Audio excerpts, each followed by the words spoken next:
from his perspective, and he's all about the Black family, the Black culture, the Black people, and how do we acquire economic equality in this new America that we're living in. Yes. So how was that? The trip was...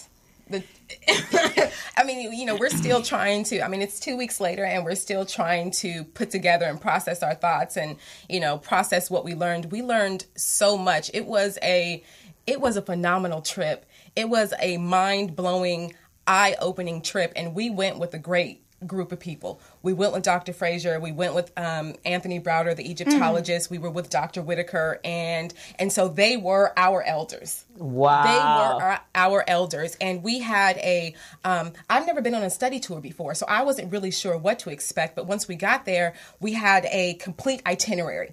We visited multiple temples throughout the day. You know, we woke up for breakfast. We hopped on the bus. We had 5:30 a.m. wake-up calls. Wow. You know, we sat and we had breakfast together. We got on our bus. You know, we went to the temples. We had an amazing tour guide who was phenomenal and extremely, extremely knowledgeable, which is, I understand now why Anthony Browder works with him, because he's awesome. Okay. Ahmed is his name. that the young man with his daughter at the Power Conference? He and his daughter were there at the conference? I don't believe so. Oh, okay. So he's actually Egyptian. He lives in Egypt. Oh, okay. Okay. Cool. Yeah. So we had our itinerary laid out. We visited some phenomenal temples, and you know, seen a lot. And you know, one of the things I kind of felt in the beginning was I was really overwhelmed. I couldn't even process any more information. My head was hurting. Oh, you know, wow. It was just so much, and I was just completely overwhelmed and just really grateful and thankful that I got an opportunity to see something like this and to see it with the group of people that we went with. So we are family. You know, there was about 12 or 13 of us, but we are truly, truly family. Fantastic. Now, Tanya, you travel everywhere. Yes. You and Jen, you guys have, I want to live y'all's life. Me too. Yeah, you do. Before that, they haven't even retired yet, and they go everywhere. So if we were going to rate your trips, where would this be? This would be at the top. And we go to Paris every year. We go to Brazil every year. But we never really thought about going to Africa. Okay. I feel like I've been brainwashed for, I'm not going to say how old I am. Right. Okay, that's okay, because we're all over 50 years. Right, okay. right. I feel like I've been brainwashed because I didn't know what I didn't know. I almost didn't know that Egypt was in Africa. Okay. So Egypt is Africa.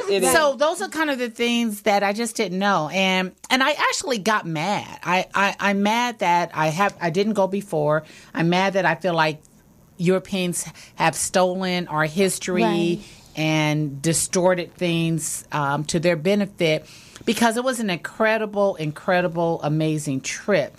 And to go with a group like Erin said that we went with was just eye-opening. We were empowered. We felt like we can do anything. We got a chance to speak to our ancestors and write letters to our ancestors. And we did three days on the Nile on a cruise. And so I rated number one. Africa will be a place that I will definitely go every single year. Wow. Because of the experience. I think we're affected more than we even know when we came back. And we'll tell you about some aha moments later on in the conversation. Okay. Wow. My niece, so there's a little history about me. My younger sister, she was, back in the day, I told her she was always she must have been the welcome committee, because anybody that was from another country, she seemed to, and most of them were coming from the Middle East and Egypt. And so my niece is actually part Egyptian. Her dad, my sister married him, and so my niece is Egyptian, and so she was here until she was 5. I pretty much took care of her, and then when she was 5, my sister took her to Egypt. So she lived in Egypt with her family till she was 23 years old, and then we brought her back to the States because she wasn't quite. She just needed to be here, and so she came, and she didn't understand one word of English. And I did not speak one word of Arabic. Really? And so we had to compete. We had to communicate. But again, she was in her 20s. But like our 20s, your 20s, No, she wasn't she was really the equivalent of a really more of a 15, 16-year-old. Really? So here she is coming to America in her 20s, an illegal adult. And I'm like, oh my gosh, she doesn't speak the language. I don't really speak the Arabic language. And but what I found out when she was here, because I was concerned, she's a beautiful young lady. I was like, oh Lord, all the predatory whatevers are just going to take advantage of her. But I found out that she had a lot of other things that are completely chaotic. But her sense of understanding how to deal with a man, she had that down. I never had to worry about that because she could handle it.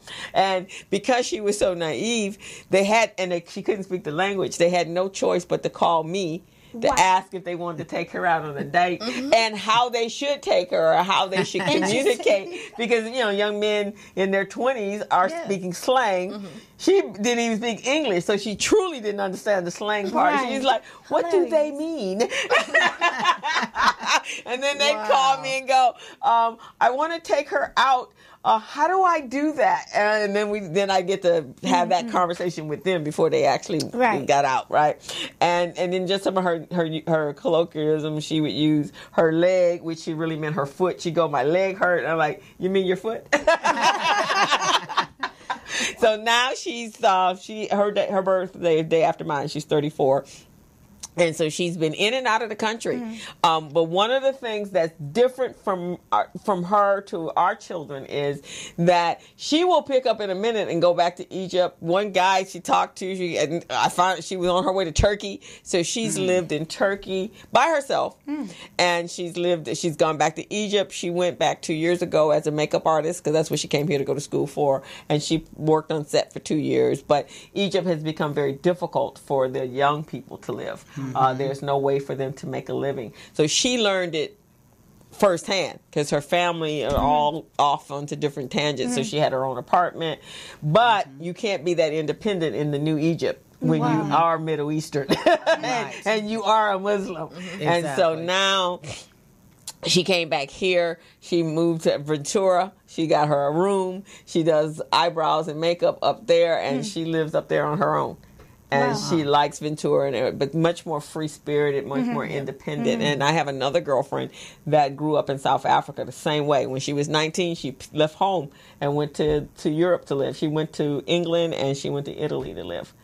And so a different mindset and a different way of conducting themselves.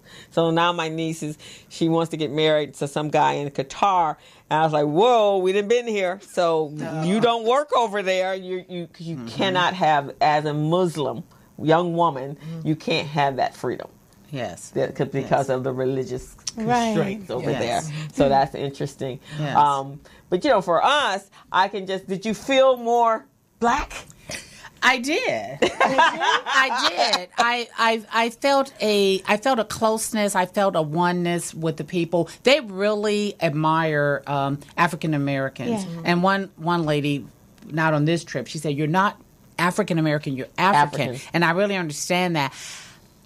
But they almost kind of worship you because they see that you've come up, that you've made it, so to speak, a lot better than what they have there. So they just love you. They come up to you and they just want to talk to you, and they're relentless. They're probably the best salespeople I've ever seen in my life. I mean, little kids are just so cute, and just for $1. I know we experienced that when we wrote Campbell's. Really? Oh, wow. And Erin did the hot air balloon ride. Oh, did you? 4 a.m. It was an amazing view. I mean, you had like the desert on one side, and it looked like there was like this divider that was just dividing. Dividing Egypt, so there was the desert on one side and then you had these crops on the other side, and it was just a beautiful sight. You had all these hot air balloons that were going up, that were lighting up the sky at 5 and 6 a.m. in the morning. So it was a sight to see. So did you go to Alexandria? We went to Cairo, Luxor? We went to Luxor, we went to Aswan, we went to the Nubian village. Which is my favorite. Because everyone looks like us. Everyone looks like us. So when you say, do we feel Black, we feel proud. Yeah. Feel proud. You really, really feel proud when you come back from there. Because our history, what we learned so much in some of our study groups, that before European, American history, there was African history. And so when you learn all that, it is just incredible to know that what your history is, how powerful we are, and how, what's another word? It's just mighty and great. How invincible. I mean, that's one of the words that I can kind of describe how I felt when we left. We had an aha moment our last day. Because we knew that it was going to be a transformational trip. We knew that we were on this journey to information. Tell them about the passage, how it started. Okay. Yeah. Is that okay? Yes, please do. The first thing, they had it. They were very organized, so they had certain things we had to do, like write a letter to our ancestors. And the first thing we did was they gave us a passage just to kind of bring us into the light of really what everything's about. You want to read it? Yeah. Is that okay? Please do. Okay. So, middle passage reflection, Dear Tour Africa, Egypt, 2018 Sojourner. Less than 6 hours ago, you lifted off from JFK International Airport on your historic transatlantic flight to Kemet, Egypt, North Africa. Whether this is your first trip or a return visit, there is almost no doubt that you have awaited this departure with great anticipation, right? Yes. We were counting down. Wow. Since last year. Despite your conscious personal motivations, you're also participating in an important homegoing as part of an ongoing testament to all of those that survived the indescribable horrors of the dreaded transatlantic enslavement process. Your trip will stand as another important expression of gratitude to those who endured, adapted to, and survived the terror of enslavement while clinging to life with the hope that one day you would learn of and tell their story. It is undeniable that you are a descendant of the strongest of the strong Africans who, despite the conditions, circumstances, or abuse, defy death and serve as living testaments to the fact that Black life cannot be extinguished. It is our sincere hope and prayer that the important initiatives you commence as a result of this journey will A, lay the cornerstones for a new era of humanitarianism for the global village. B, guide and enhance the purpose-driven meaning in your life. C, bring attention, voice, and honor to those who yearn to be heard. And D, contribute to crafting the reconciliation model needed to make the world a better place for all. We see you as a seasoned and mature professional. We encourage you to seize every available opportunity to research and craft a new narrative of present-day descendants throughout the world, and to determine how their lives and histories have contributed to, overlap, and interface with your own. More importantly, while crossing the Atlantic tonight, be mindful that you are flying over the world's largest African cemetery, which holds the unmarked graves of countless millions of your African ancestors, victims of global terrorism, who were murdered, dying tragically without proper funeral rites, whose families and communities were denied the traditional opportunity to pay their respects, support their passage to the afterlife, and whose spirits continue to cry out for closure. Your assignment during this leg of your journey is to draft a letter to your African ancestors, those who helped lay the foundation for ethics, morals, science, medicine, art, civilization, architecture, law, education, spirituality, etc. Those that fought and died to remain free, as well as those that survived to continue the unrelenting challenge to enslavement, Jim Crow, discriminatory laws, oppressive practices, and all other forms of disenfranchisement to make your life possible and or more comfortable. Once completed, keep your letter with you at all times and make edits as you wish during your sojourn so that it will be available when called for. Enjoy your flight. A new future looks forward to collaborating with you on the other side. Yours truly, Dr. George Fraser, Anthony Browder, and Dr. Whitaker. Wow. Isn't that powerful? That was just the beginning. That was at the airport. Right. We get this. Oh my God. So this was just the beginning. Yes. And it got better What did and you better. think after you read that? At the airport. This is my first time flying across the Atlantic. Right. So this is my longest trip. Right. My furthest trip. So, but I didn't even think that. Right. I didn't even You're think. just going on vacation. Yeah, Your parents going on vacation all the time. I didn't even didn't even think about the graveyard. You know, how many people are in that body of water. You know, I didn't even think that, and just that alone was mind blowing. Right. They brought us into the moment. It was the awareness they wanted to bring us into the moment, because remember, we don't know our history. I found out I didn't know anything about my history. And so I'm excited about studying more, going back, learning more, and applying what we learned, and so we can make it better. So are you going to do your DNA? I am going to do my DNA. Okay. Yes. Oh, yeah. That's the first thing that I'm going to do. I did my ancestry because I needed to find out what here. And then when I get to the Power Network conference this summer, I'm going to do my African one. Yeah. Now, I watch a lot of foreign movies. Yes. And which helps you better understand other cultures, right? So there was a movie, and I go through different nationalities and different types of people. So this last couple weeks ago was my Nigerian African movement. So I found a movie on Netflix, and I can't remember the name at this point, but this guy was from where was he from? He was from Cameroon, I think. I think that's where he's from. And he worked at he was a tour guide, and he was at the tomb of where they actually got the boat in this particular place, where they got the boat to take the slaves to come to America, right? And so he worked there, and so as he was walking through the doing it, he was like, "Where are my people?" So of his village, he knew that some of his ancestors had been taken as well. So he followed the track from Africa to America. Oh, wow. And he traced down his family to a plantation. There was 2 plantations his people were on in South Carolina. And he went to their graves. He then went to the logs, and he found out about his people. And he followed that track from there to the ones that migrated out to America, to the north. And so he went to New York. And he actually found cousins that were lineage that from his tribe. Wow.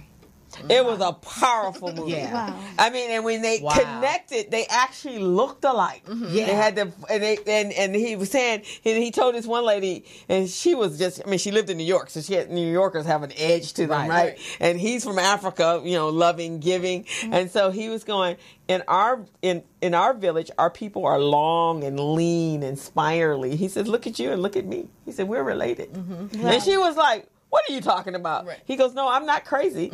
And then he went and he showed her their family tree because he had started it in Africa. And then by the time he came to America, he had expanded it with all her cousins. And so when she looked at the family tree, she saw her grandmother. Oh, wow. Is that not powerful? That's amazing. One of the speakers we had was a professor in Ghana, and she looked at Jim, her husband. And she said, oh my God, wait till you get to the Nubian village. They look like you. And so we were in the Nubian village, and we were walking down the street, and we saw these 2 older guys, and one looked identical to my husband's dad. Oh, yes. We were like, and Jim was like, oh my God.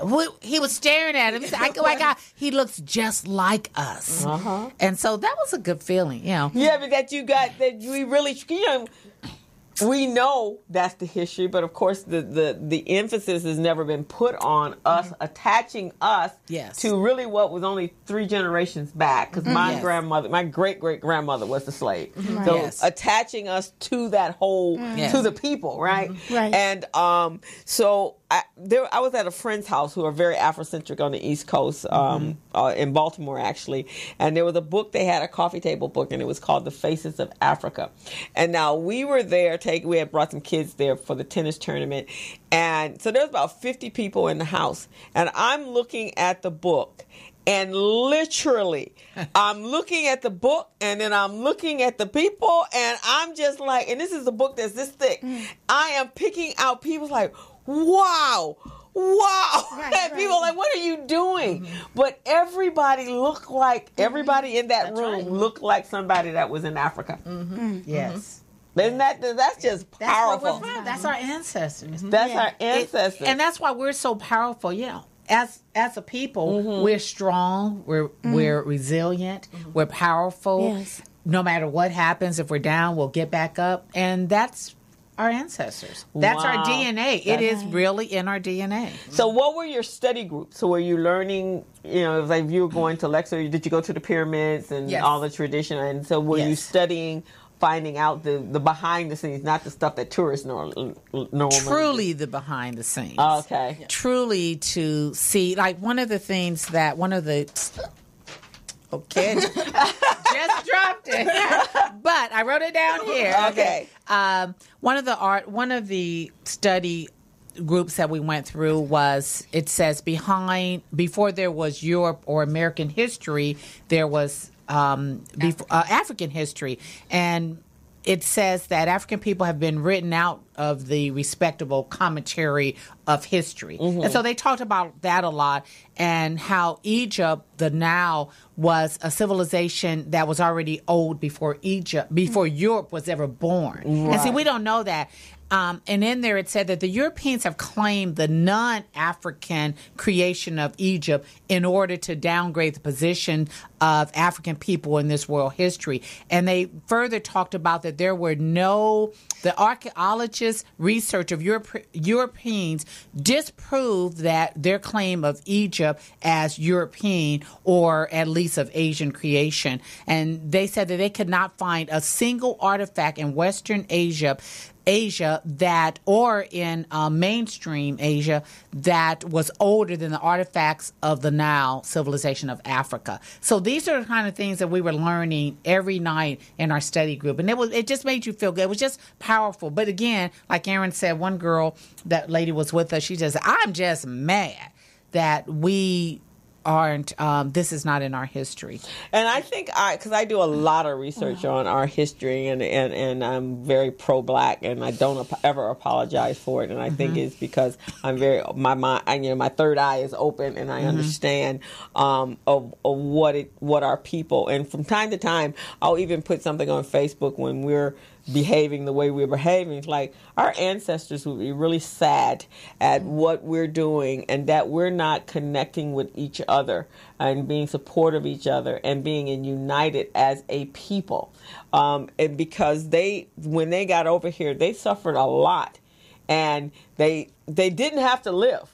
And if they didn't live, we wouldn't be alive. That's right? So their sacrifices was to make sure to continue to perpetuate our race, because that whatever 3-4 billion people that came over here could have died, and none of us would be sitting here. That's right. Which then, and if you look at the real world, America would not have been the power that they were. They were the power based upon our labor, our efforts. We came over and gave them free labor, right? And so without us, so if you think about what our ancestors did to make sure that we're sitting here at this table, or I have an opportunity to have a show, Dawn has an opportunity to do what she's doing, that we can speak, that's because of our ancestors. That's right. It got nothing to do with us. It had to do with they gave up their lives. They gave up their lives for us to be here. That's right. So, when you see things, and everybody know the crazy controversy with Kanye West. Yes. That that slavery was a choice.